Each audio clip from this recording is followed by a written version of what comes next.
Merhaba arkadaşlar. Bugün Hande Erçel'in kariyerine proje listesi olarak değil, bir insanın içsel dönüşümü olarak bakacağız.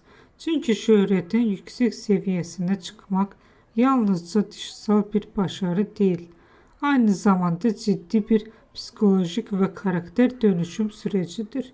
Kariyerinin başında genellikle onun model geçmişi olan sektöre şans eseri girmiş güzel bir oyuncu olarak değerlendiriyorlardı.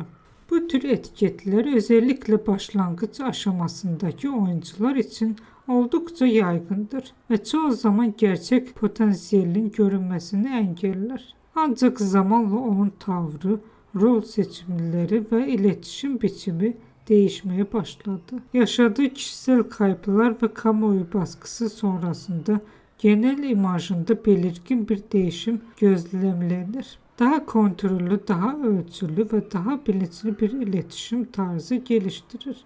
Bu yüzeysel bir değişim değil, içsel olgunlaşmanın dışa yansımasıdır.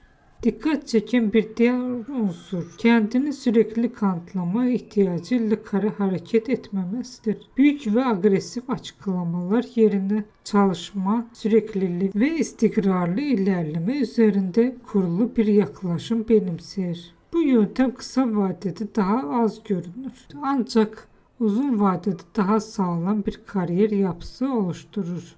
Bugün geldiği nokta ile kariyerinin başlangıç dönemi karşılaştığında sadece bir oyuncu değil, aynı zamanda deneyimle şekillenmiş, değişime uyum sağlayabilen bir profili ortaya çıkar.